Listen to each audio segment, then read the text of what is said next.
Marhaban ya Ramadan. Anda dengarkan tazkirah menjelang berbuka puasa di TVN Malaysia bersama dengan para ustaz-ustaz pilihan setiap hari hanya di TVN Malaysia. Jangan lupa subscribe, like, share, and comment. Assalamualaikum warahmatullahi wabarakatuh. Alhamdulillahirabbil alamin wa bihi nasta'in ala umuri dunya waddin, la haula wala quwata illa billahil aliyil azim, amma ba'd. Pertama-tama marilah kita panjatkan puji syukur kehadirat Allah Subhanahu wa taala yang telah memberikan rahmat kepada kita semuanya, sehingga pada kesempatan Ramadan kali ini sholawat salam semoga terlimpah untuk baginda Rasulullah Muhammad Sallallahu Alaihi Wasallam yang selalu kita nanti-nantikan syafaatnya minad dunya hatal akhirah. Amin, Allahumma amin. Pertama-tama saya mengucapkan terima kasih sekali kepada Pak Ma'as Sobirin selaku Ketua Aswaja Center Unwahas, juga kepada pengurus cabang istimewa Nahdlatul Ulama Malaysia yang pada kesempatan kali ini kita mengadakan kerjasamanya, dan lewat kerjasama yang pertama ini kita berharap semoga suatu ketika kita bisa bersilaturahmi ke Malaysia bersama-sama. Para pemirsa yang berbahagia, pada kesempatan kali ini kami ingin menyampaikan kuliah 7 menit atau tausiah, pesan-pesan yang hari ini kita akan bicara tentang bagaimana sebenarnya anak itu dalam konsep Al-Quran. Setidaknya kita bisa menemukan 3 tema di dalam Al-Quran yang bicara tentang anak. Yang pertama di surat Al-Anfal ayat 28 yang berbunyi A'udzubillahi minasyaitonirrajim wa'lamu annama amwalukum wa auladukum fitnah wa annallaha indahu ajrun adhim. Yang artinya, ketahuilah bahwa sesungguhnya harta dan anak-anak kalian itu adalah ujian dan cobaan bagi kalian, dan sesungguhnya di sisi Allah itu adalah ada pahala yang besar. Kita bisa memaknai dari ayat ini bahwa kita diinformasikan oleh Allah, ternyata orang mempunyai anak itu harus dirawat, dididik, dibesarkan dengan baik. Karena kalau sampai kemudian anak itu dibiarkan begitu saja, tanpa pendidikan, tanpa tarbiyah, tanpa arahan, maka anak itu akan bisa berpotensi menjadi fitnah, berpotensi menjadi ujian bagi orang tuanya. Akan tetapi kemudian Allah mengatakan kalau anak itu bisa dirawat, dididik, dimanage dengan baik, maka anak itu akan mendapatkan balasan pahala di sisi Allah. Jadi lewat ayat ini kita sebagai orang tua harus berhati-hati di dalam mendidik anak-anak kita.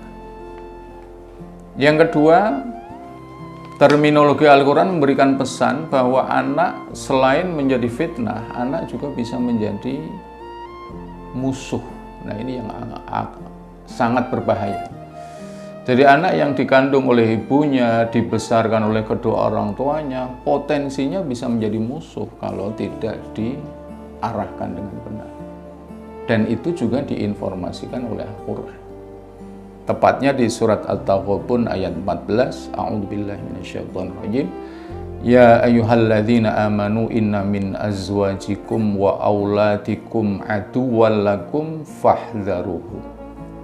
Wahai orang-orang yang beriman, sesungguhnya istri-istri kalian. Jadi yang punya istri ini harus hati-hati.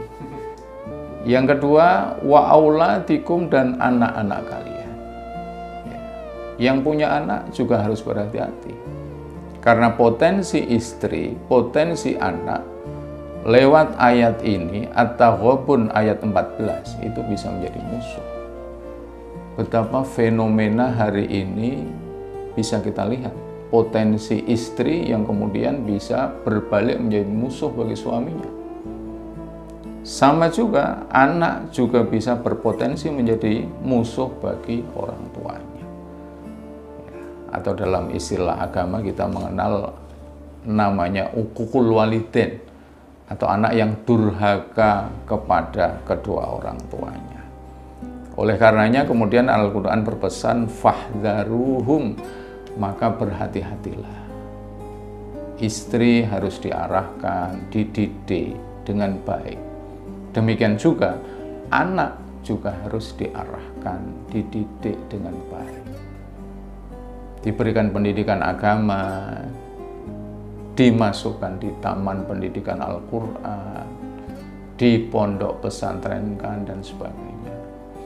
Ya, jadi ini upaya-upaya yang harus dilakukan oleh orang tua supaya anak-anak yang kita lahirkan, kemudian istri-istri yang menjadi pasangan kita, itu tidak berpotensi menjadi musuh bagi kita. Hadirin yang berbahagia, kemudian yang ketiga, ini saya kira peringatan yang luar biasa. Ya. Jadi bagaimana kemudian anak itu dalam terminologi surat Al-Furqan ayat 74, anak itu bisa menjadi qurrata a'yun. Allah berfirman, a'udzubillahi minasyaitonirrajim, walladzina yaquluna rabbana hab lana min azwajina wa dzurriyyatina qurrata a'yun waj'alna lil muttaqina imama. Dan orang-orang yang berkata, ini kalau kita sambungkan dengan ayat di belakangnya, ada doa ibadur rahman. Jadi ini adalah doa hamba-hamba Allah yang luar biasa.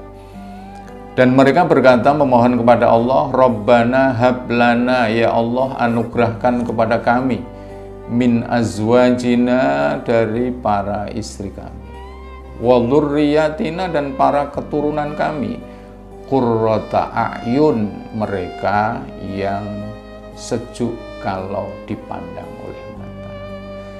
Jadi ini para pemirsa, ayat ini adalah ayat yang saya kira harus kita wujudkan dalam kehidupan sehari-hari.